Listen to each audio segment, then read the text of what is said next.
Ayo, segera download Quran Tadabbur, tafsir dalam genggaman Anda.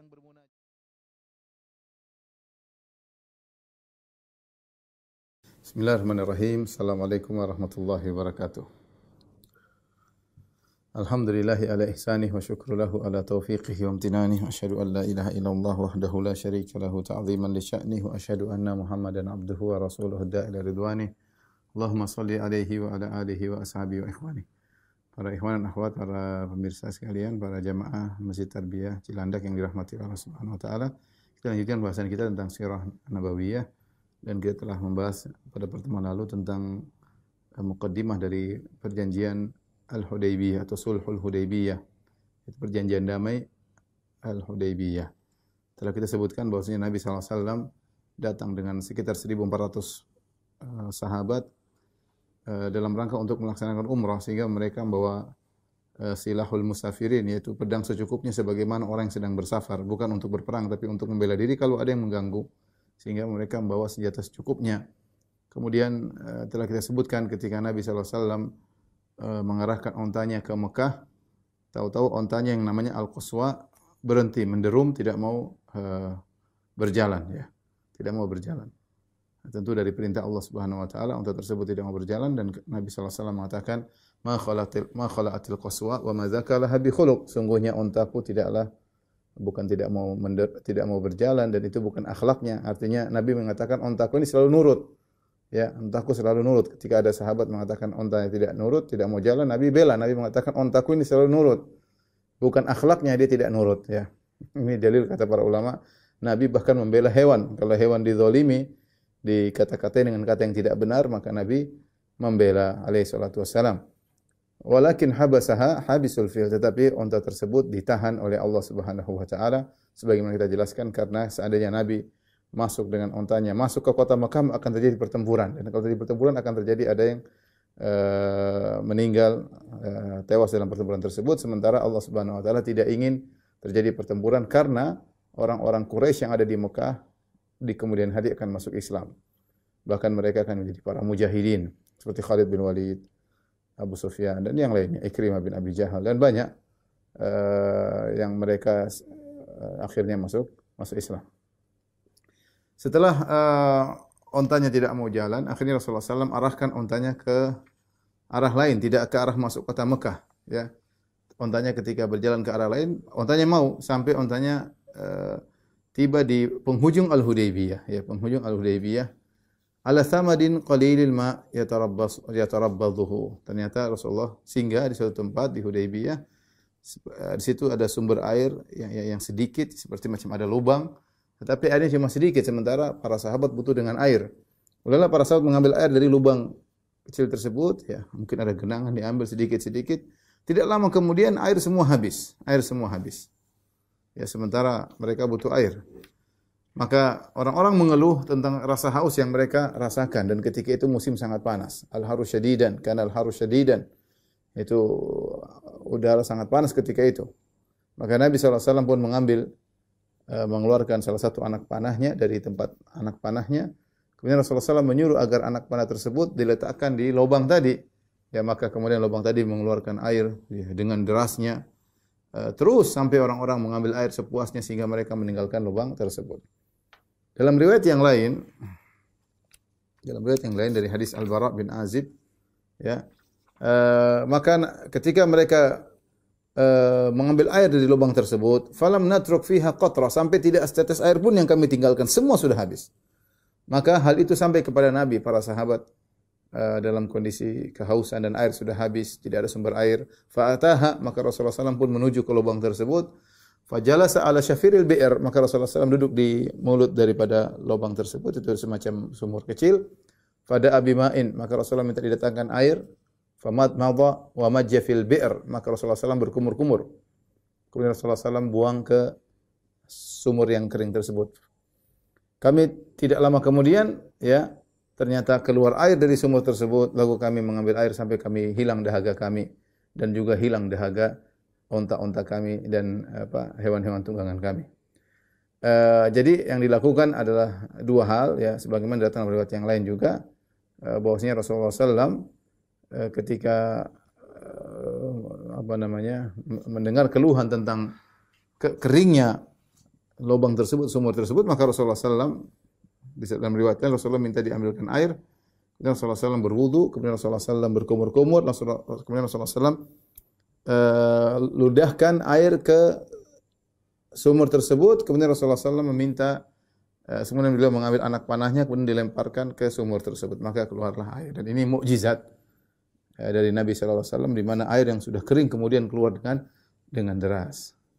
Mukjizat yang kedua terjadi juga di Al-Hudaybiyah, ya. Mungkin di posisi yang lain disebutkan bahwasanya orang-orang dalam kondisi tidak kehabisan air sementara sudah tiba waktu salat, ya. Maka orang-orang pun datang menuju Nabi sallallahu alaihi wasallam, maka Rasulullah berkata, "Malakum, ada apa dengan kalian?" Qalu, "Ya Rasulullah, laisa indana ma'un natawaddau bihi." Rasulullah, kami tidak punya air untuk kami berwudu. Ya, kecuali wala nashrabu illa ma fi riqwatika, dan kami tidak bisa minum kecuali sisa air yang ada di tempat airmu. Maka Rasulullah SAW pun memasukkan tangannya dalam tempat airnya.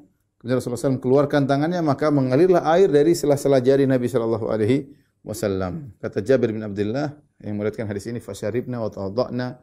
Kami minum, kami berwudu. Air terus mengalir dari tangan Nabi Shallallahu Alaihi Wasallam. Maka ditanyakan kepada Jabir, berapa kalian ketika itu jumlah kalian? Kata Jabir, "Lau kunna mi'ata alfin lakafana." Seandainya kami jumlahnya 100.000 maka cukup. Kunna 15 mi'ah. Kami waktu itu 1.500 orang. Jadi jumlah para sahabat yang ikut serta dalam perjanjian Al-Hudaybiyah, dalam rombongan umrah Nabi sallallahu alaihi wasallam, memang ada khilaf, ada yang 1.400, ada yang mengatakan 1.500. Sekitar itu 1.400 1.500, ya. Intinya ini mukjizat luar biasa, keluar air dari tangan Nabi sallallahu alaihi wasallam, dan ini aneh, ya. Ini mirip dengan mukjizatnya Nabi Musa alaihissalam ketika Nabi Musa memukul batu, kemudian keluar 12 mata air dari batu tersebut, ya. Sampai disebutkan Bani Israel mengangkat batu tersebut, dibawa kemana-mana. Karena kalau mereka haus tinggal dipukulkan tongkat Nabi Musa, keluar 12 keran. Dan kita tahu namanya batu bukan sumber air. Ya kalau itu batu di gunung, iya. Tapi ini batu dibawa, pukul keluar air, dari mana sumber airnya? Itu mukjizat. Ya. Bagaimana batu yang bukan sumber air, yang kering, tahu-tahu keluar 12 keran air karena dipukul dengan sebab pukulan tongkat Nabi Musa alaihissalam. Demikian juga Nabi SAW, tubuh ini bukan tempat air, tapi Rasulullah SAW bisa mengeluarkan air dari sela-sela jarinya, ya, seperti keran, ya, dan ini mirip dengan mukjizatnya Nabi Musa alaihissalam. Ya. Dan sampai sekarang para ulama mengatakan seperti Ibnu Taimiyah dalam kitabnya An-Nubuwat, bahwasanya mukjizat anbiya tidak bisa diikuti oleh siapapun. Karamah-karamah para wali ada, tapi tidak bisa seperti mukjizat para nabi, yang di mana bisa keluar air dari tangan, bisa keluar dari batu misalnya, ya. Ini mukjizat yang hanya bisa dilakukan oleh para nabi. Ketika keluar air dari tangan Nabi SAW, Nabi renggangkan jari-jarinya. Rasulullah SAW berkata, "Hayya 'alal wudu, al barakatu minallah." Silakan wudu, silakan wudu. Ini semua keberkahan dari Allah Subhanahu wa taala. Jadi Nabi SAW, para sahabat nunggu di situ. Nunggu di Al-Hudaybiyah. Disebutkan juga ketika setelah itu turun hujan, ya. Turun hujan. Nabi dan para sahabat di Al-Hudaybiyah, sehingga turun hujan. Rasulullah SAW tidak menyuruh sahabat untuk salat bareng-bareng. Mereka masing-masing salat di tempat mereka masing-masing. Rasulullah SAW menyuruh salat di tempat mereka masing-masing karena hujan deras, ya. Di malam hari, ya. Zaid bin Khalid Al-Juhani berkata, "Kharajna ma'a Rasulullah SAW amal Hudaybiyah." Kami keluar bersama Nabi SAW ketika peristiwa Al-Hudaybiyah. Fa asabana matarun zata lailatin. Maka suatu malam kami ditimpa dengan hujan. Fa shalla lana Rasulullah SAW subha. Jadi mereka mungkin salat Isya di tempat masing-masing. Ketika subuh, ya, sudah reda hujan, maka kemudian Rasulullah SAW salat bersama para sahabat. Ya, meskipun mereka dalam safar, mereka selalu salat berjamaah. Ya, kecuali tadi hujan, maka salat masing-masing. Setelah salat subuh, hujan sudah reda. Rasulullah SAW setelah salat subuh, thumma aqbala alaina biwajhihi. Kemudian Rasulullah SAW balik menghadap kami, dan itu sunnahnya imam kalau selesai salat balik menghadap para makmum. Kalau ada keperluan dibicarakan. Maka Rasulullah SAW berkata, "Atadruna madza qala rabbukum?" Tahukah kalian apa yang dikatakan oleh Rabb kalian? Qulna Allahu wa rasuluhu a'lam. Kami berkata Allah dan Rasul yang lebih mengetahui. Qala Allahu asbaha min ibadi mu'minun bi wa kafirun bi. Kata Allah Subhanahu wa taala, ada hambaku di pagi hari ini yang beriman kepadaku dan ada yang kafir kepadaku. Fa amma man qala mutirna bi rahmatillahi wa bi rizqillahi wa fadlillah fa huwa mu'minun bi kafirun bil kaukab. Adapun orang yang ketika ditimpa hujan dia berkata mutirna bi rahmatillah, ya, atau di pagi hari dia mengatakan kita dapat terkena hujan, telah ditimpa hujan karena rahmat Allah, ada rezeki dari Allah, karunia dari Allah, maka dia telah beriman kepadaku dan kafir kepada bintang-bintang. Wa amma man qala mutirna bin najmi kadza fa huwa mu'minun bil kaukab kafirun bi. Adapun yang berkata kami hujan karena bintang ini bintang anu, maka sungguh dia telah beriman kepada bintang-bintang dan kafir kepadaku. Dan kafir kepadaku. Ketika Rasulullah SAW sudah singgah di Hudaybiyah dengan tenang menunggu apa yang terjadi sampai bermalam, kemudian besoknya ya, maka datanglah utusan dari Quraisy yang namanya Budail bin Warqa. Budail bin Warqa al-Khuzai. Budail bin Warqa al-Khuzai. Dan ini aneh ya, orang-orang Quraisy tahu bahwasanya hubungan antara kabilah Khuza'ah dengan kaum mukminin dengan Nabi SAW punya hubungan yang baik. Dan Khuza'ah tidak pernah berkhianat kepada kaum muslimin dan mereka tidak menyembunyikan perkara kepada kaum muslimin. Ini rupanya sepertinya orang-orang Quraisy ketika mendengar perkataan Nabi bahwasanya Quraisy sudah payah, sudah sering berperang, sudah letih. Ya, kemudian Nabi SAW tidak ingin berperang, Rasulullah SAW hanya ingin umrah. Ya, ini ternyata mungkin buat mereka juga berfikir panjang sehingga yang mereka kirim sebagai perantara bukan orang yang bengis, tetapi orang dari kabilah Khuza'ah yang mereka namanya kabilah Khuza'ah ini punya hubungan dekat dengan kaum muslimin. Mereka musyrikin kabilah Khuza'ah tapi mereka punya hubungan dekat dengan kaum muslimin, ya.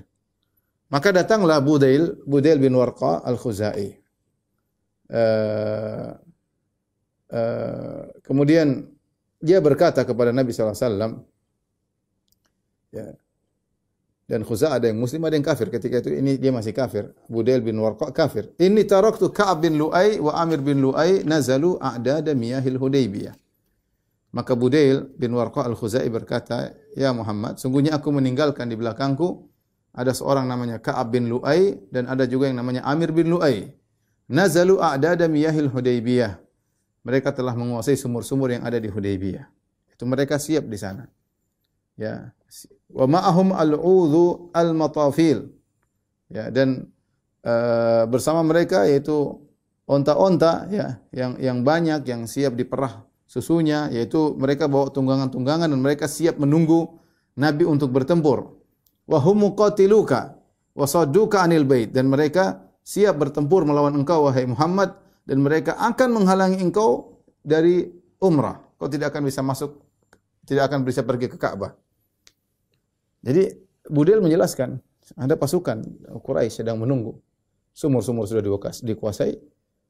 Dan mereka akan memerangimu dan mereka tidak akan biarkan kau masuk ke kota Mekah. Kau akan terhalang dari datang ke Ka'bah, tidak bisa umrah. Maka Rasulullah SAW menyampaikan kepada Budail bin Warqa al-Khuzai, "Inna lam naji' li qitali ahadin." Sampaikan kepada mereka, kami datang ini bukan untuk perang, tidak untuk berperang sama seorang pun. Walakinna ji'na mu'tamirin, tapi kita ini datang untuk umrah. Wa inna Quraisyan qad nahakathumul harbu wa adarrat bihim. Sungguhnya Quraisy itu ya sudah payah dengan peperangan yang mereka lakukan. Dan peperangan yang mereka lakukan telah memberi mudarat kepada mereka. Rasulullah SAW menjelaskan, ngapain Quraisy kemudian gagah-gagahan mereka sedang tidak kuat. Ya. Rasulullah jelaskan sampaikan kepada mereka, Quraisy sudah lemah, tidak seperti dulu. Mereka berperang dan mereka sudah payah. Dan peperangan yang mereka lakukan memberi mudarat kepada mereka. Fa in sya'u madattuhum muddatan wa yukhallu baini wa bainan nas. Kalau mereka berkenan orang Quraisy, aku bikin perjanjian damai. Udah kita enggak usah berperang. Kita punya perjanjian damai dengan waktu yang ditentukan dan mereka biarkan aku berdakwah dengan kabilah-kabilah yang lain. Sudah, saya enggak dakwah sama Quraisy, biarkan aku berdakwah dengan kabilah-kabilah yang lain. Fa in azharu fa in sya'u an yadkhulu fi ma dakhala fihi an-nas fa'alu. wa illa faqad jammu. Ya. Kata Nabi SAW, kalau aku menang dan aku ternyata bisa muncul orang-orang pada masuk Islam masuk Islam, maka terserah Quraisy. Kalau mereka mau masuk Islam, ya, sebagaimana orang masuk Islam lakukan. Wa illa kalau mereka tidak mau, faqad jammu, ya mereka sudah istirahat, ya, sudah banyak istirahat. Sudah, yang penting tidak usah ikut campur dan nonton aja. Kalau mereka enggak mau Islam, mereka sudah lama istirahat. Mau persiapkan apa? Persiapan bisa.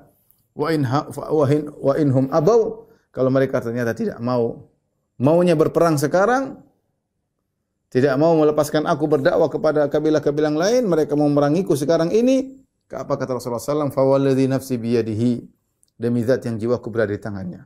La uqatilannahum ala amri hadza hatta tanfarida salifati wa la yunfidhanna Allahu amrahu. Kalau mereka tetap menghalangiku dan mereka maunya berperang dengan aku, maka demi zat yang jiwaku berada di tangannya, itu demi Allah Subhanahu wa taala, sungguh aku akan memerangi mereka.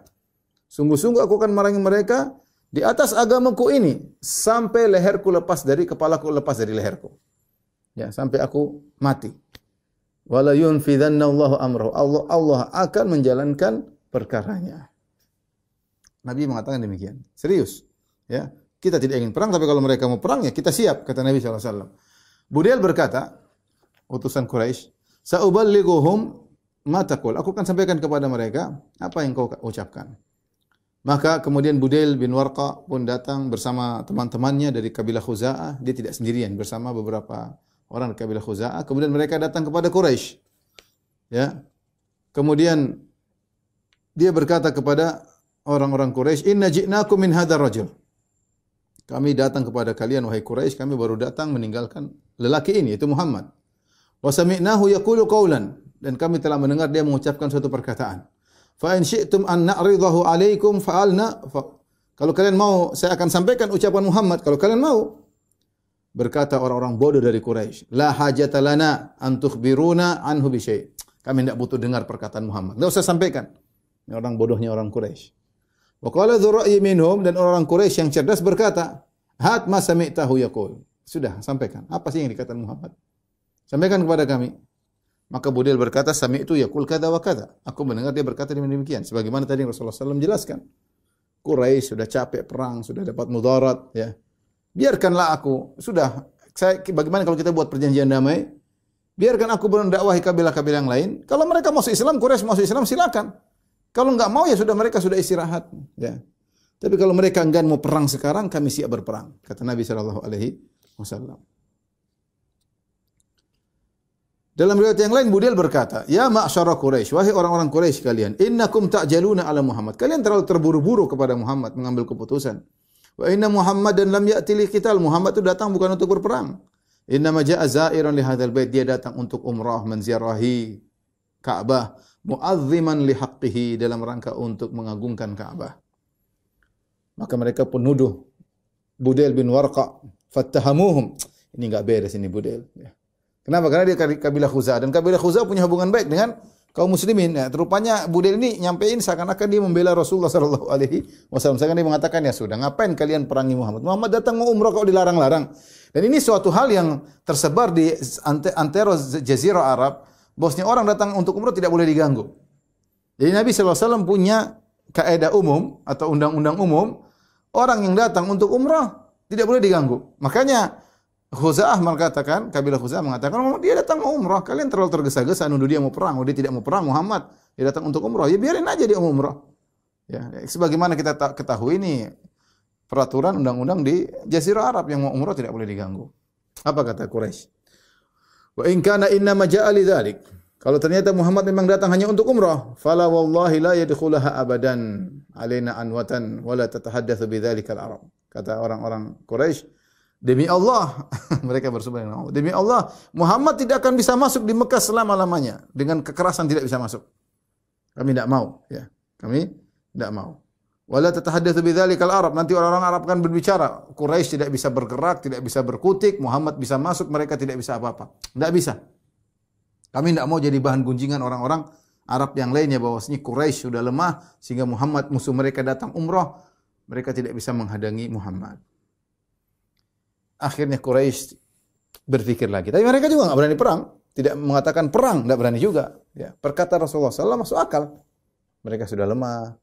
Sejak pulang dari Ghazwah Al-Khandaq, dari perang Khandaq, orang-orang Arab sudah meninggalkan mereka, ya, karena mereka sudah puncak-puncaknya 10.000 datang, ternyata gagal, nggak ada apa-apa.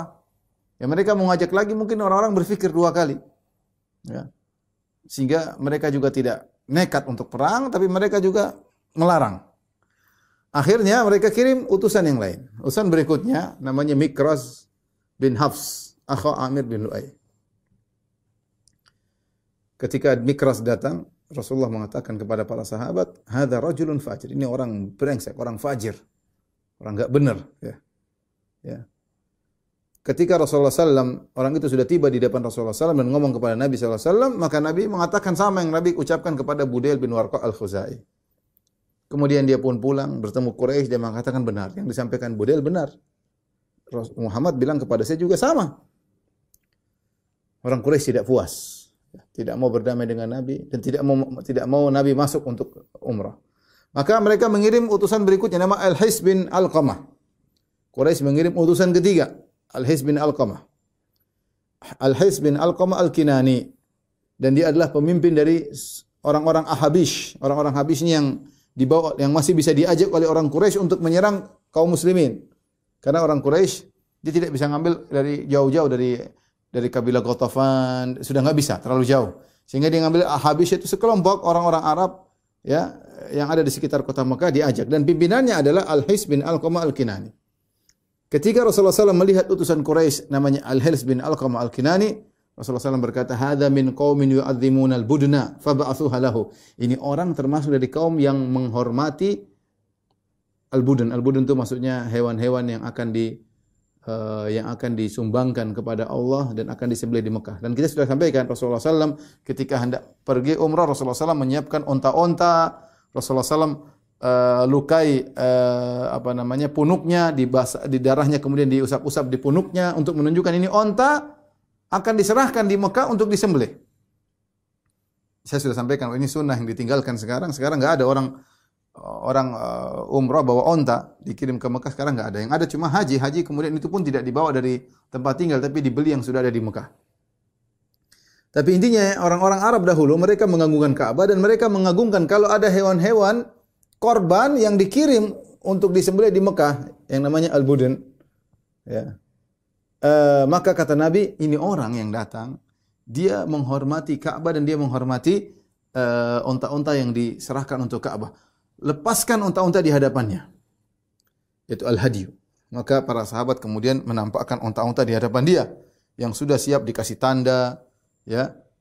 Kemudian ini menunjukkan ini onta mau disembelih untuk Allah Subhanahu wa taala. Kemudian begitu dia datang para sahabat bertalbiyah, labbaik Allahumma labbaik, labbaik la syarika lak labbaik. Wah, ini orang pada mau umrah. Akhirnya Al-Hils dia berkata, subhanallah, maha suci Allah. Ma yang bagi lihaula yang yusaddu anil bait. Ini orang tidak boleh dilarang untuk pergi ke Mekah. Tidak boleh dilarang untuk mereka mau umrah, kenapa dilarang? Akhirnya dia pulang kepada orang Quraisy.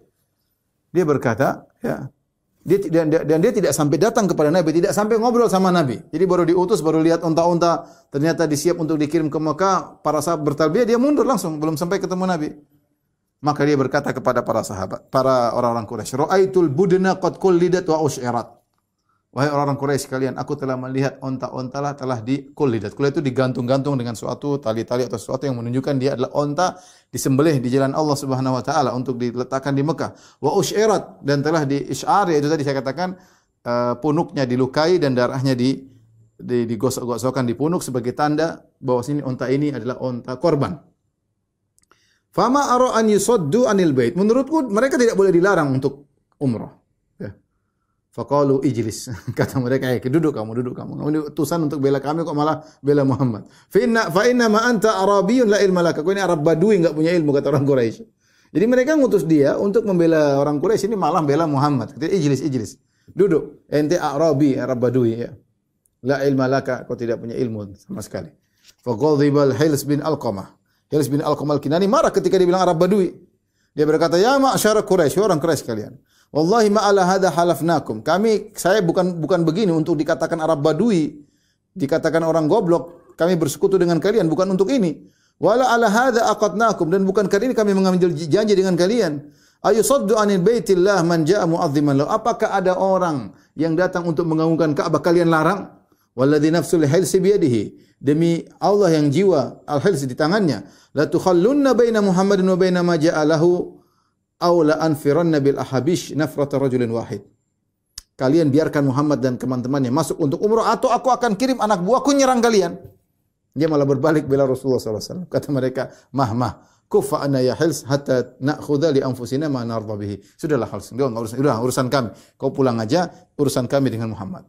Biarkan kami mengambil keputusan yang kami suka dengan keputusan kami. Enggak usah ikut campur.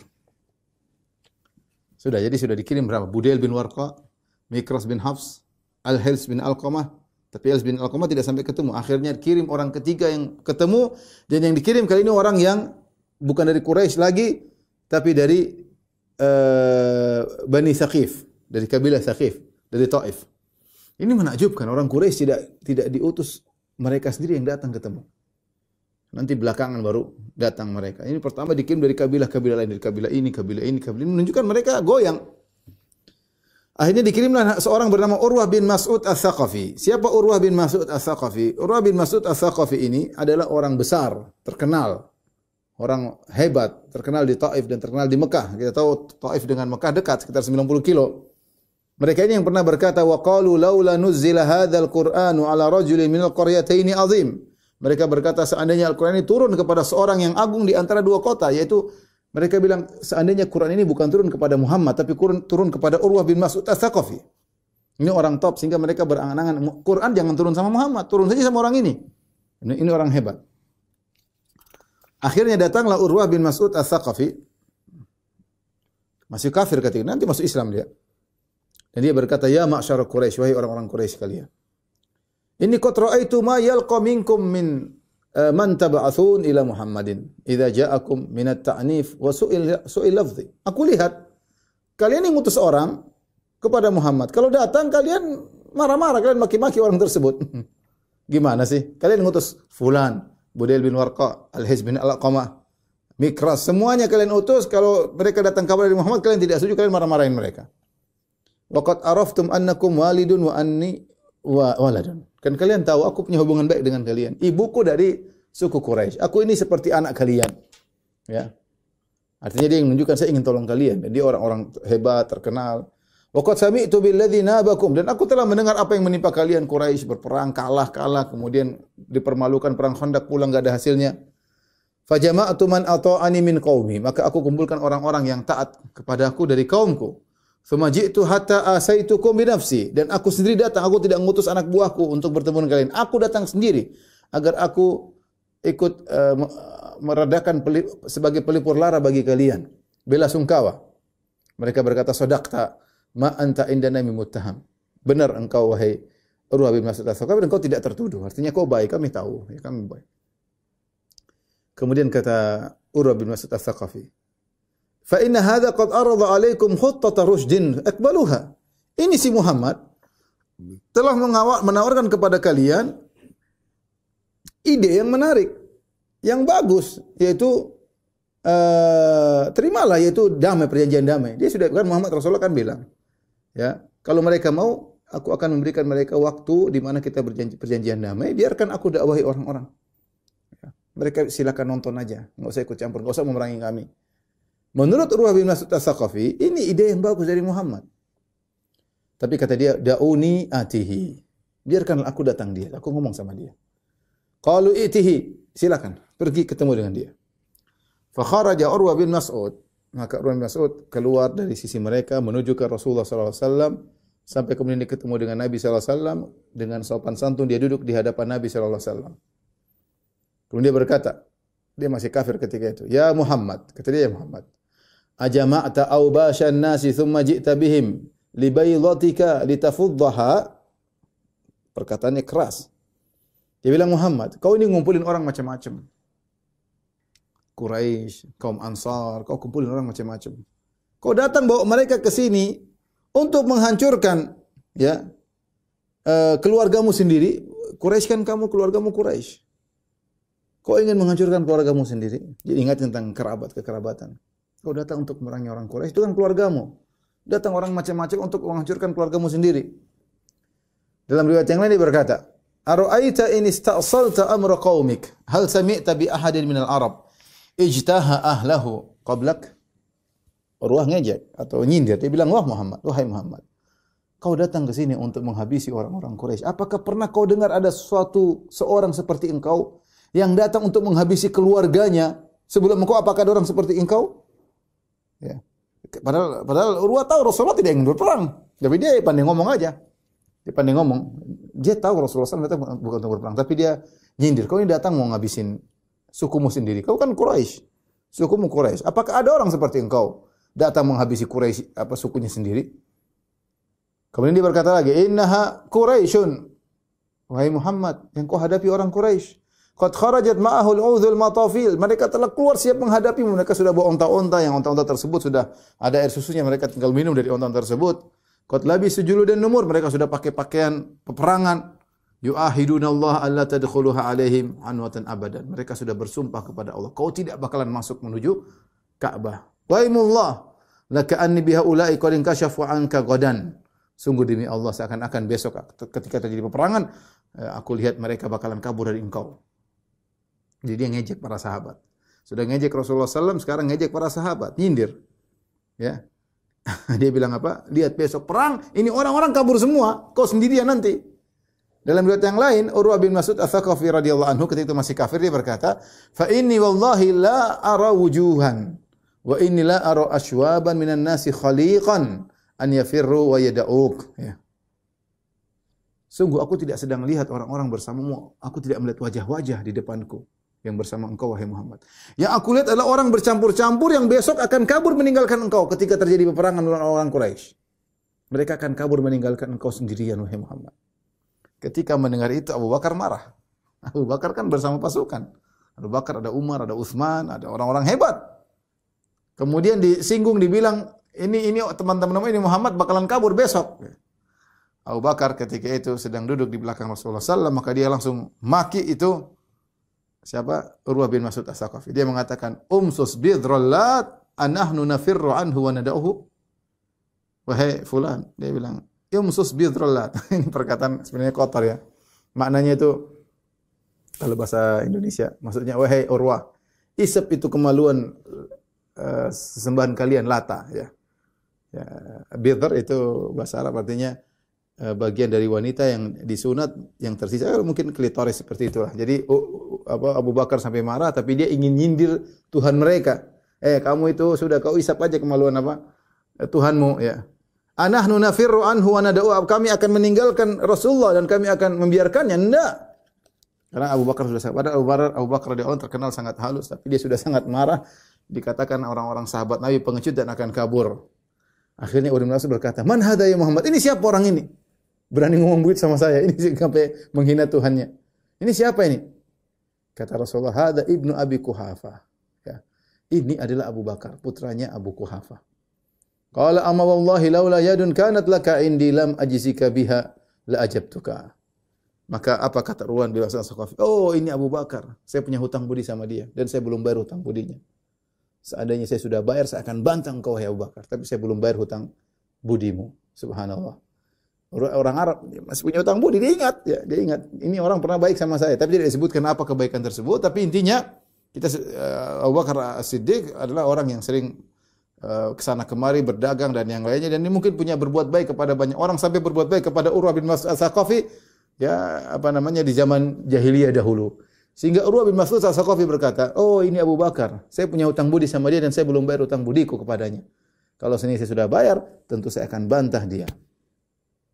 Mulailah Urwah bin Mas'ud Ats-Tsaqafi memegang jenggot Nabi SAW. Sambil ngomong dia pegang. Dia duduk di depan Nabi, dia pegang. Maksudnya dia ingin ambil hati Nabi ya Rasulullah. Rasulullah jenggot panjang, dia pegang-pegang. Ya. Kalau ada orang marah-marah pegangnya jenggotnya ya. Biar dia tidak tidak marah. Maka Urwah bin Mas'ud Ats-Tsaqafi, ini kebiasaan mereka, mungkin pegang jenggot menunjukkan penghormatan. Maka Urwah bin Mas'ud Ats-Tsaqafi mulai ngelus-ngelus jenggot Nabi SAW. Situ ada Al-Mughirah bin Syu'bah. Al-Mughirah bin Syu'bah berdiri di sisi Rasulullah SAW. Dan dia sedang memakai pedang dan dia pakai helm prajurit, mikfar. Ya. Kemudian faqara ayada Urwa bin na'lis saif. Ya.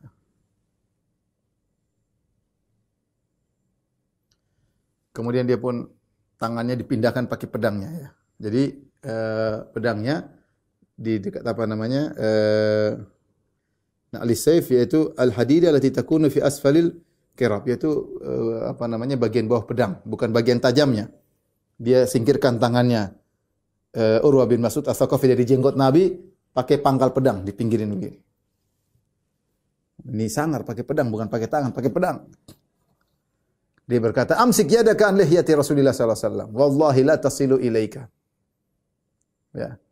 Jangan kau pegang, pinggirkan tanganmu dari jenggot Nabi sallallahu alaihi wasallam. Jenggot Nabi tidak akan sampai kepada engkau. Jangan. Berani kau pegang, awas ini pedang. Urwah kaget. Waihak. Celaka engkau. Ma'afadzaka wa agladhaka. Betapa kasar engkau kepadaku ya. Urwah ini bukan orang sembarang. Urwah bin Mas'ud ini, saya katakan tadi orang hebat, yang sampai orang Quraisy mengatakan seandainya Quran turun kepada dia, laula nuzzila hadzal Quran ala rajulin minal qaryataini azim. Jangan Quran turun sama Muhammad. Seandainya jadi rasul ini Urwah. Kenapa dia orang besar, dia suka kemana-mana, dia suka pergi ke negeri Syam, ketemu dengan ke Persia, ketemu dengan Kisra, ke negeri Syam ketemu dengan Kaisar, ketemu dengan Heraklius, ketemu dengan banyak orang-orang hebat. Dia sering ke sana ke sini. Tahu-tahu ada anak muda, singkirkan tangannya pakai pedang.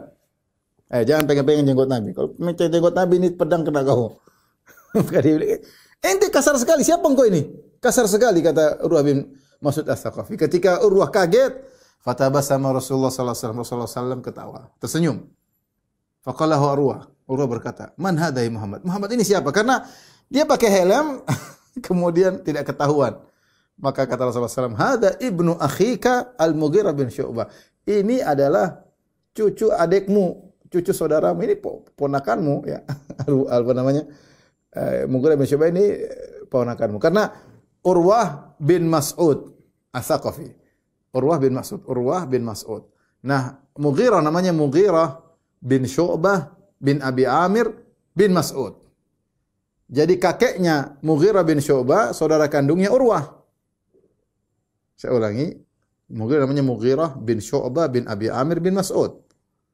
Mughirah bin Syu'bah bin Abi Amir bin Mas'ud. Adapun Urwah namanya Urwah bin Mas'ud. Berarti Urwah itu saudara kandungnya kakeknya Mughirah. Ini ternyata yang hadangi dia pakai pedang cucunya, ya, setara dengan cucunya. Oh, kamu tuh kata Urwah. Gudar, tukang pengkhianat. Wa hal ghasalta sawataka illa bil ams. Kamu saja baru bisa cebok kemarin, sekarang mau ngelarang-larang saya. Ya, jadi ternyata cucunya yang, ya kalau kita bahasa kita, ente baru ingusan anak kemarin sore, gampangnya demikian. Tapi kalau bahasa Arab dia wa hal ghasalta sawataka illa bil ams. Kau baru saja bisa nyuci kemaluanmu baru kemarin, baru bisa cebok kemarin, sekarang mau larang-larang saya pakai pedang. Dalam riwayat yang lain, Urwah berkata, "Alastu as'a fi gudratika?" Bukankah aku telah dulu berjasa untuk membelamu gara-gara pengkhianatanmu? Apa maksud Urwah membela Al-Mughirah dengan pengkhianatannya? Jadi begini, Al-Mughirah bin Syu'bah ini bagaimana kisah Islamnya? Dia punya beberapa teman di jahiliyah, di zaman jahiliyah, dia bunuh teman-temannya sendiri. Kenapa bisa dia bunuh? Dia bunuh kemudian dia rampas hartanya, harta mereka. Bagaimana ceritanya? Ceritanya Urwah Mughirah bin Syu'bah ini pergi ke Al-Muqawqis di Mesir bersama teman-temannya. Al-Muqawqis Nasrani. Temannya sekitar ada 13 orang. Dari Saqif juga, dari satu kabilah dengan Urwah dari Mughirah. Pergilah mereka ber-14, kemudian yang 13 dimuliakan, dikasih hadiah oleh Al-Muqawqis. Sementara dia tidak dikasih hadiah kecuali sedikit. Maka dia pun jengkel. Ya. Kemudian ketika pulang dari Mesir, mereka sampai Jazirah, kemudian mereka minum khamar. Ini teman-temannya minum khamar. Maka mereka mabuk, mereka tidur, akhirnya Mughirah pun membunuh mereka. Dia masih jahiliyah, masih musyrik. Dia bunuh temannya 13 orang semuanya, dia curi harta mereka, dia bawa kabur, dia pergi ke Madinah masuk Islam. Dia pergi masuk Islam. Kemudian dia mengatakan, "Ya Rasulullah, aku masuk Islam." Kata Rasulullah SAW, "Amal Islam fa'akbal." Adapun kau masuk Islam, saya terima. Wa amal mal, adapun harta yang kau curi, falastu minhu fi syai'. Itu bukan urusanku. Ketika sampai kabar ini kepada Urwah bin Mas'ud Ats-Tsaqafi bahwa cucu dari saudaranya ini bikin masalah, maka dia yang berusaha mengumpulkan harta untuk bayar diyah atas 13 orang yang dibunuh oleh Mughirah bin Syu'bah. Makanya Urwah jengkel, ini kamu dulu yang saya pernah tolong, kau pernah bikin masalah, bunuh 13 orang, kami yang bayar semuanya, sekarang kau halangi aku dengan, wahai cucuku ya, kau halangi aku dengan pedangmu, kau baru bisa cebok kemarin. Ya. Itu ceritanya ya. Ya sudah, Urwah Mughirah bin Syu'bah diam aja ya. Kemudian dia pun ngomong sama Rasulullah SAW. Bagaimana Rasulullah SAW pun sampaikan. Sama seperti Rasulullah sampaikan kepada yang lainnya. Kami datang bukan untuk perang. Kami datang untuk umrah. Ya, lihat pedang-pedang kami bukan senjata peperangan. Lihat kami bawa onta, kami bawa ini. Kami bukan ingin perang. Kami ingin umrah terus pulang. Ya. Bukankah orang Quraisy sudah pada capek. Kena musibah. Ditinggal oleh orang-orang. Kami tidak ingin perang. Kalau mau, kami tawarkan kepada orang Quraisy untuk damai. Rasulullah sampaikan tidak ada perkataan kedua, sama seperti utusan pertama, utusan kedua, utusan ketiga, utusan keempat. Ini utusan ketiga ya. Yang pertama adalah Budail, kemudian Al-Hils ya. Amikras, kemudian yang ini yang tiga Urwah. Kemudian Urwah setelah ngomong dengan Nabi SAW, dia memandang para sahabat. Dia perhatikan. Yarmuq itu dia perhatian. Bukan cuma ngelihat, perhatian dengan serius. Bagaimana sikap para sahabat terhadap Nabi. Tidaklah Rasulullah SAW buang dahak, kecuali para sahabat mengambil dahak tersebut. Ya. Kemudian mereka pun sahabat mengusap ke wajahnya dan ke badannya karena ludah Nabi SAW berkah. Urwah kaget. Ini Muhammad kalau buang ludah, sahabat-sahabat rebutan ambil ludahnya, digosok masuk ke muka tanah.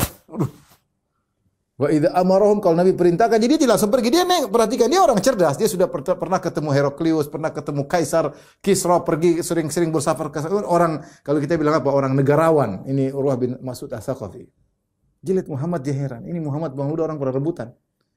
Kalau dia nyuruh perintah, semua langsung jalan. Kalau Nabi berwudu, wa idza tawadda'a kanu yaqtila ala wudu'ihi. Kalau dia sudah berwudu, orang rebut-rebutan cari berkah dari bekas sampai mau perang-perang gara-gara ingin rebutan bekas wudu Nabi SAW. Wa idza takallamu, kalau mereka ngomong sama Nabi, khafadhu aswatahum indahu, ngomong pelan-pelan, hormat sama Nabi. Enggak ada teriak ketawa ketiwi di depan Nabi, tidak. Mereka ngomong pelan-pelan, hormat kepada Nabi. Wa ma yuhidduna ilaihi nadhar ta'dhiman lahu. Dan mereka tidak ada yang berani lihat Nabi langsung begini, mandang Nabi lama enggak berani, enggak ada sahabat yang berani lihat Nabi lama-lama. Kenapa? Karismatik Nabi. Pasti dia nunduk. Enggak bisa lihat Nabi dengan sepuas-puasnya. Kata dia, wa ma yuhidduna ilaihi nadhar. Mereka tidak bisa pandang Nabi dengan pandangan tajam. Kenapa? Karena mereka begitu mengagungkan Rasulullah sallallahu alaihi wasallam. Dan ini semua dilihat oleh Urwah bin Mas'ud Ats-Tsaqafi. Akhirnya ketika dia pulang ke Quraisy, dia bilang, wahai kaum Quraisy kalian, wallahi laqad wafattu 'alal muluk. Demi Allah aku sudah datang kepada para raja. Wafattu 'ala Qaisar wa Kisra. Aku sudah pernah datang kepada raja Romawi. Aku pernah datang kepada Raja Persia, wan Najasyi, aku sudah pernah datang kepada Raja Habasyah. Wallahi ma ra'aitu malikan qad yu'azzimuhu ashabuhu ma yu'azzimu ashabu Muhammadin Muhammad. Aku tidak pernah ada pengikut para raja tersebut yang mengagungkan raja mereka sebagaimana sahabat-sahabat Muhammad mengagungkan Muhammad. Wallahi demi Allah, tidaklah Muhammad buang ludah kecuali mereka rebutkan dan mereka tempel di wajah dan tangan-tangan mereka, di badan mereka. Kalau Muhammad merintahkan mereka, mereka segera melaksanakannya. Kalau Muhammad berwudu, mereka rebutan untuk mengambil bekas wudu Muhammad. Kalau mereka ngomong dekat Muhammad, mereka tidak berani mengangkat suara. Dan mereka tidak berani memandang Muhammad karena mereka mengagungkan Muhammad. Wallahi laqad ra'aitu qauman la yuslimunahu li syai'in abadan. Wa innahu, aku telah melihat satu kaum ini tidak akan pernah menyerahkan Muhammad kepada kalian. Kaum yang seperti ini mana berani menyerahkan Muhammad. Mereka akan mati-matian bela Muhammad. Wa innahu qad arada alaikum khuttata rusydin faqbaluha. Menurutku ide Muhammad itu ide yang baik, terimalah. Farau ra'yakum, terserah kalian. Ini pendapat saya, kalian terima ide Muhammad. Farau ra'yakum, silakan kalian. Apa pendapat kalian silakan, pikirkan sendiri. Mereka menjawab, narudduhu anil bait fi amina hadza. Bagaimana kalau tahun ini kita bilang pulang aja Muhammad dan teman-temannya. Wa yarji'u min qabil. Boleh umrah tapi tahun depan. Fa yadkhulu Makkah wa yatufu bil bait. Kalau tahun depan Muhammad boleh datang lagi untuk umrah dan silakan tawaf di Ka'bah. Ini idenya Quraisy. Dan nanti terakhirnya begini ide ini. Setelah mereka mendengar perkataan Urwah bin Mas'ud Ats-Tsaqafi, ya. Ini menunjukkan Quraisy sudah kendor, tidak sombong sejaman Abu Jahal. Enggak lagi. Abu Jahal udah mampus. Mereka udah kalah, mereka sudah parah, mereka sudah ditinggal sama kabilah yang lain. Sehingga mereka tidak harus sombong-sombong. Coba kalau ada Abu Jahal ketika itu, Fir'aunnya umat ini. Oh, Muhammad perang mati enggak? Abu Jahal enggak ada. Sehingga mereka agak melemah. Kemudian Rasulullah SAW mengirim Khiras bin Umayyah di Quraisy. Rasulullah SAW mengirim Khiras bin Umayyah kepada Quraisy. Saya ingatkan tadi masalah bekas wudu, masalah ludah itu pendapat yang kuat adalah kekhususan Nabi SAW karena tidak diriwayatkan Abu Bakar demikian. Kalau Abu Bakar meludah maka orang rebutan ludah Abu Bakar. Kalau Umar meludah, rebutan ludah Umar. Kalau Ali meludah, orang rebutan ludah Ali bin Abi Thalib, Utsman, tidak ada. Ini cuma dilakukan oleh para sahabat kepada Rasulullah sallallahu alaihi wasallam. Ya, ini karenanya apa yang saya lihat di sebagian klip, sebagian orang kemudian suruh syekhnya meludah, kemudian dia usapkan ke wajahnya. Saya bilang tidak apa namanya, kurang pas karena itu kekhususan Nabi sallallahu alaihi wasallam. Ya. Taib. Kemudian Rasulullah SAW mengirim Khiras bin Umayyah, ya, Khiras bin Umayyah kepada Quraisy, ya, untuk menjelaskan, untuk menekankan bahwasanya tujuan Muhammad kepada Quraisy. Sekarang Nabi yang kirim utusan untuk menegaskan kami ini datang ke Mekah bukan untuk perang, tapi untuk umrah, untuk ziarah, itu untuk umrah. Dan kami tidak ingin perang. Maka Khiras bin Umayyah Al-Khuzai, ini Khiras Al-Khuzai yang muslim. Dia pun naik ontanya yang dikenal namanya Sa'lab, ya. Tatkala Khiras masuk Mekah untuk menyampaikan kepada pemuka-pemuka Quraisy tujuan Nabi SAW, aqrat bihi Quraisy. Maka Quraisy pun bunuh ontanya. Dan mereka ingin bunuh Khiras, utusannya Rasulullah SAW. Al-Ahabish, orang-orang Al-Habish tadi, Hals bin Alqamah Al-Kinani, anak buahnya larang, jangan. Ya. Jangan bunuh dia. Ini orang, karena mereka mengganggukan orang yang ingin umrah. Jangan, ini orang mau umrah kok diganggu. Akhirnya dia pulang kepada Nabi, dia kabarkan apa yang dia dapatkan. Tidak berhasil ketemu dengan pembesar-pembesar Quraisy. Kemudian Rasulullah SAW mikir untuk mengutus utusan lain. Maka jatuh pilihan kepada Umar bin Khattab. Wahai Umar, pergilah engkau ketemu dengan orang Quraisy. Sampaikan kepada pembesar-pembesar Quraisy, tujuan kita ke sini bukan untuk perang, untuk umrah. Umar berkata, ya Rasulullah, inni akhafu Quraisyan ala nafsi. Aku khawatir Quraisy melakukan sesuatu kepada aku, ya Rasulullah.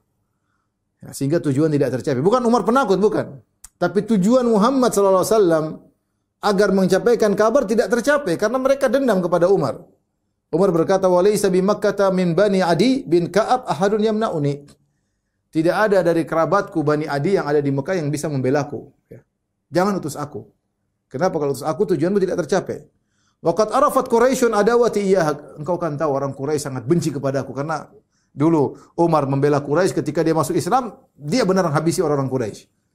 Ya, ketika sampai dulu sahabat tidak ada yang bisa sholat di Ka'bah, ketika Umar masuk Islam mereka bisa sholat di Ka'bah, dijaga Umar. Yang mau larang sini lawan saya. Jadi mereka tahu bagaimana permusuhan Umar. Sehingga Umar nanti mereka balas dendam sehingga tujuan engkau tidak tercapai dan tidak ada orang-orang dari kabilahku yang meskipun musyrik tidak ada di sana yang bisa belaku. Wagil zati alaiha, dan mereka tahu bagaimana sikap kerasku kepada orang-orang Quraisy. Walakin adulluku ala rajulin huwa azzu minni.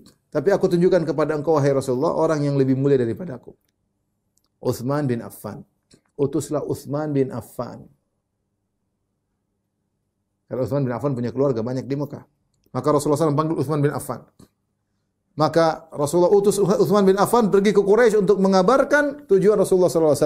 Bahwasanya kami datang bukan untuk perang. Kami datang hanya untuk umrah. Dan ini diantara keistimewaan Utsman bin Affan. Diutus dalam perjalanan maut. Masuk ke markasnya musuh dan bisa jadi dia dibunuh atau tidak. Maka Utsman bin Affan, kemudian dia masuk di kota Mekah, dia ketemu dengan seorang namanya Aban bin Sa'id Ibn al-As. Kemudian Aban bin Sa'id bin al-As kemudian membonceng Utsman, kemudian dia beri pengamanan. Dan ini boleh, dia beri pengamanan. Tidak ada yang boleh ganggu Utsman. Dia di bawah, meskipun ini Quraisy, meskipun ini musyrik, tidak ada yang boleh ganggu Utsman karena dia di bawah pengamananku.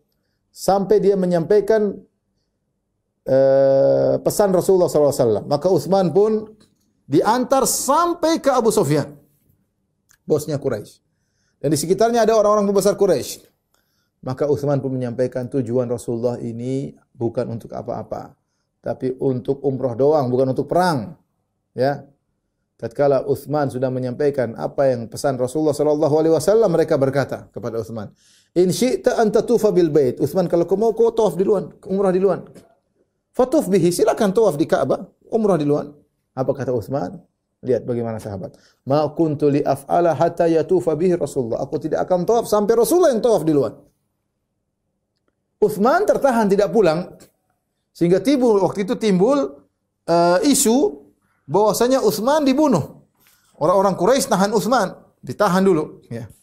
Karena mereka ingin bermusyawarah, ini apa yang mau disampaikan kepada Utsman kepada Nabi sallallahu alaihi wasallam dalam kondisi yang sulit ketika itu.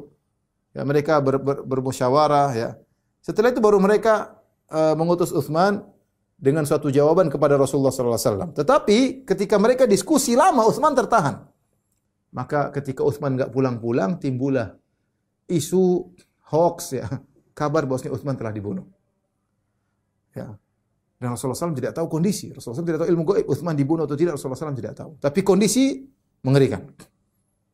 Maka Rasulullah pun berkata, tatkala timbul kabar-kabar Utsman telah dibunuh, Rasulullah berkata, "La nabrahu hatta nunajizal qaum." Kita tidak akan meninggalkan kota Mekah sampai kita perangi itu orang-orang Quraisy. Kalau Utsman dibunuh, kita perang. Kemudian Rasulullah SAW memanggil para sahabat untuk berbaiat. Maka para sahabat pun segera datang untuk berbaiat. Itu disebut dengan baiat atau ridwan. Ini yang yang Allah turunkan ayatnya, laqad radhiyallahu 'anil mu'minin idz yubayyi'unaka tahta syajarah. Sungguh Allah telah ridha kepada kaum mukminin yang mereka membaiat engkau di bawah sebuah pohon. Ya. Maka orang-orang pun datang, di antaranya Maqil bin Yasar, kemudian dia pun baiat Rasulullah sallallahu alaihi wasallam. Dia orang pertama baiat Rasulullah sallallahu alaihi wasallam. Ya. Kemudian para sahabat datang baiat Rasulullah sallallahu alaihi wasallam. Demikian juga Umar ketika mendengar Rasulullah mengatakan kita tidak akan meninggalkan ini sampai kita perang lawan Quraisy. Umar sudah siap. Dia pakai baju perangnya. Sudah, ini umrah bisa buyar. Pakai baju perang, siap untuk bertempur, mungkin pakai baju besinya. Ya, tiba-tiba dia lihat orang-orang kumpul di sekitar Nabi. Ada apa ini? Ini mau perang kok kumpul di sekitar Nabi. Maka dia kirim putranya Ibnu Umar, lihat dulu ada apa. Maka Ibnu Umar pun pergi kepada Rasulullah, ternyata orang sedang berbaiat. Maka Ibnu Umar pun baiat Rasulullah SAW, kemudian dia kabarkan kepada bapaknya, wahai ayahanda orang berbaiat. Maka Umar pun datang baiat Rasulullah SAW. Demikian juga di antara yang membaiat Salamah bin Al-Aqwa. Bahkan dia membaiat Nabi 3 kali. Di awal-awal dia baiat kepada Nabi SAW. Kemudian ketika orang sedang berbaiat, Rasulullah panggil, baiat ya Salamah. Wahai Salamah bin Al-Aqwa, baiat kepadaku. Kata Salamah, aku sudah baiat engkau ya Rasulullah. Kata Rasulullah, baiat lagi. Ayo baiat lagi. Dia baiat kedua kali. Kemudian setelah orang berbaiat, ketiga kali Nabi panggil lagi. Nabi kasih dia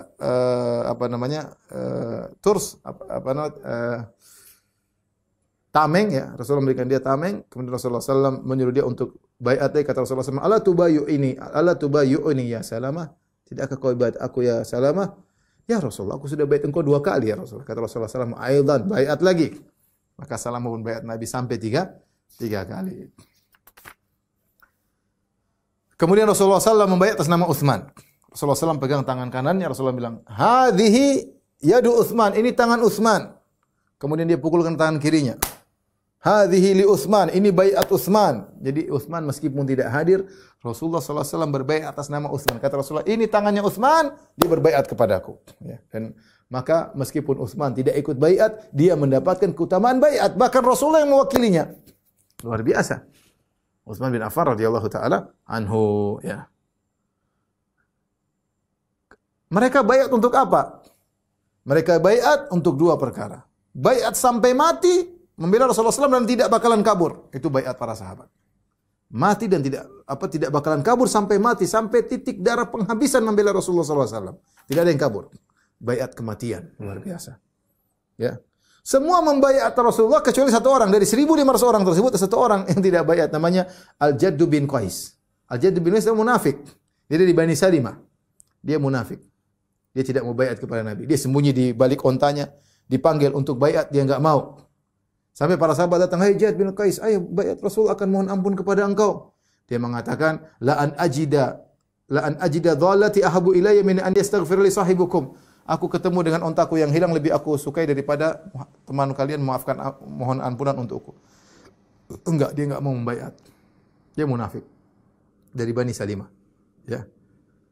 Sampai Rasulullah SAW berkata, la yadkhulannal jannata man bai'a tahta syajarati illa sahibal jamal ahmar. Semua yang baiatku di bawah pohon, semuanya akan masuk surga kecuali Jad bin Qais, pemilik onta merah tersebut. Dia punya onta yang putih yang disebut onta, orang bilang onta merah.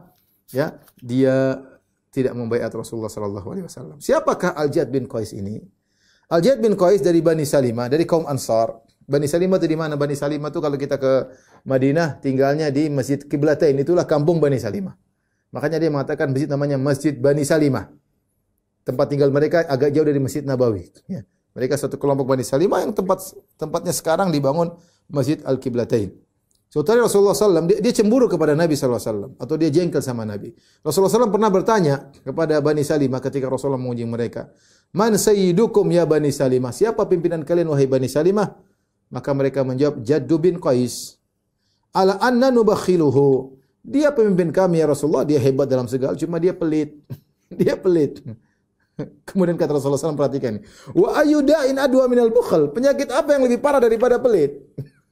Hati-hati, pelit itu penyakit paling parah. Tidak pantas menjadikan seorang menjadi pemimpin. Bal sayyidukum, akhirnya Rasulullah angkat pemimpin yang lain. Bal sayyidukum Amr bin Jamuh. Yang jadi pemimpin kalian Amr bin Jamuh. Ini mungkin yang bikin saat Jad bin Qais jengkel. Rasulullah lengsarkan dia, Rasulullah ganti dengan Amr ibn Jamuh. Kenapa? Karena dia pelit. Ya. Rasulullah SAW tadi telah muji orang-orang yang berbaiat. Kata Rasulullah SAW, la yadkhulun naru ahadun mimman bai'at tahta syajarah. Tidak seorang pun masuk neraka yang membaiat di bawah sebuah pohon. Bahkan dalam sebagai riwayat kata Nabi, antum khairu ahlil ardi. Kalian adalah penduduk bumi yang terbaik. Berapa jumlah mereka? 1.500. Kecuali satu orang saja itu yang masuk neraka, Jad bin Qais, karena dia munafik. Perhatikan ini, 1.500 kata Nabi semuanya masuk surga. Kemudian datang orang Rafidah, orang Syiah mengatakan semua sahabat masuk neraka kecuali 4 atau berapa orang. Kebalik. Rasul bilang semuanya masuk surga, kata mereka enggak, semuanya masuk neraka. Abu Bakar, Umar, Utsman paling pertama masuk neraka. Rasul bilang Rasulullah mengatakan mereka masuk surga, kata mereka, kata orang Syiah, semuanya masuk neraka kecuali 4 orang. Ya. Sampai ada seorang namanya Hatib bin Abi Balta'ah. Hatib bin Abi Balta'ah ikut perang Badar dan dia juga ikut serta dalam perjanjian Hudaybiyah. Suatu hari mungkin dia berbuat salah kepada budaknya, ya. Maka budaknya datang kepada Rasulullah SAW mengeluh. Dia berkata, ya Rasulullah, la yadkhulana hatibun nar. Ya Rasulullah, ini majikanku bakalan masuk neraka ya Rasulullah. Kata Rasulullah, kadzabta, kau dusta, la yadkhuluha. Majikanmu Hatib tidak bakalan masuk neraka. Kenapa? Innahu syahida badran wal Hudaybiyah.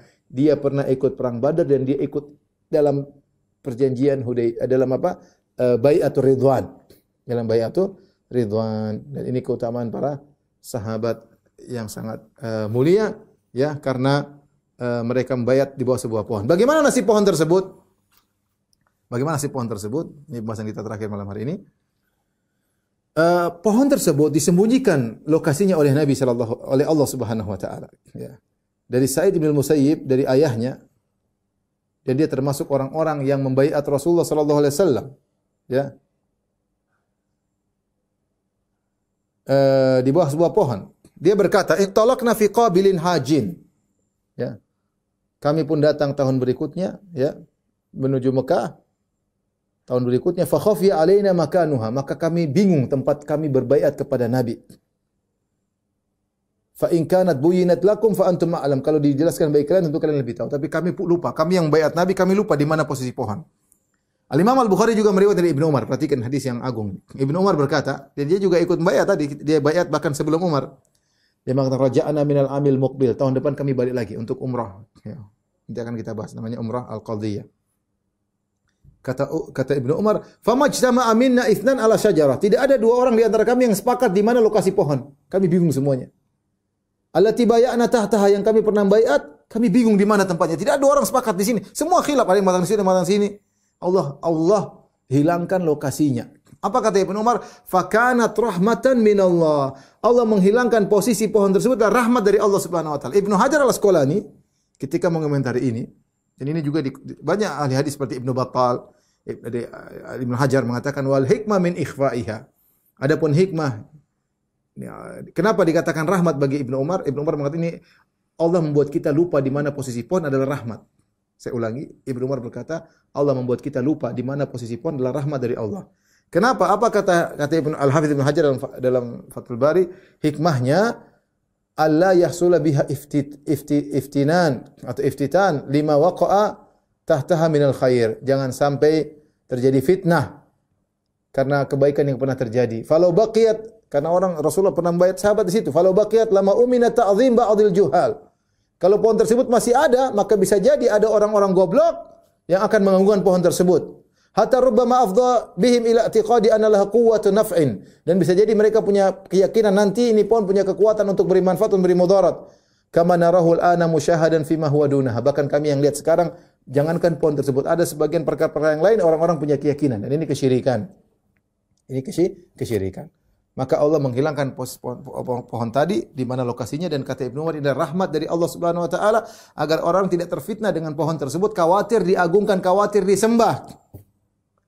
Kemudian di zaman Umar bin Khattab radhiyallahu anhu ada isu-isu itu pohonnya, orang pada menyangka itu pohon yang pernah dijadikan Nabi untuk membaiat para sahabat, padahal para sahabat semua dah lupa di mana posisinya. Allah hilangkan. Tapi ada yang diduga sehingga mereka mulai datang ke pohon tersebut.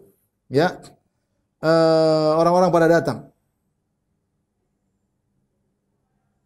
Mereka sholat di pohon tersebut, perhatikan. Kata Ibnu Umar, kana nasu ya'tuna syajarata allati yuqalu laha syajaratur ridwan. Orang-orang datang kepada sebuah pohon yang dianggap sebagai pohon ridwan, allati bui'a tahtaha, yang Rasulullah pernah membaiat para sahabat di bawah pohon tersebut. Fayusalluna indaha. Mereka salat di pohon tersebut. Apa yang dilakukan? Apakah Umar kemudian melestarikan jadi cagar budaya? Enggak. Fabalagha dzalika Umar bin Khattab. Kabar itu sampai kepada Umar bin Khattab, fa'au'adahum fiha wa amara biha faquti'at. Maka Umar pun menyuruh dipotong pohon tersebut. Pohon tersebut dipotong. Kalau tidak, seandainya pohon tersebut diabadikan, maka kata akan dibuat kubah, dibuat macam-macam, orang-orang akan bersafar ke pohon tersebut. Kasihan orang-orang yang tidak ngerti bagaimana cepatnya keterkaitan mereka dengan benda-benda, ya. Wallahu a'lam bishawab. Ini saya bisa sampaikan, kurang lebihnya saya mohon maaf. Wabillahi taufiq wal hidayah. Assalamualaikum warahmatullahi wabarakatuh.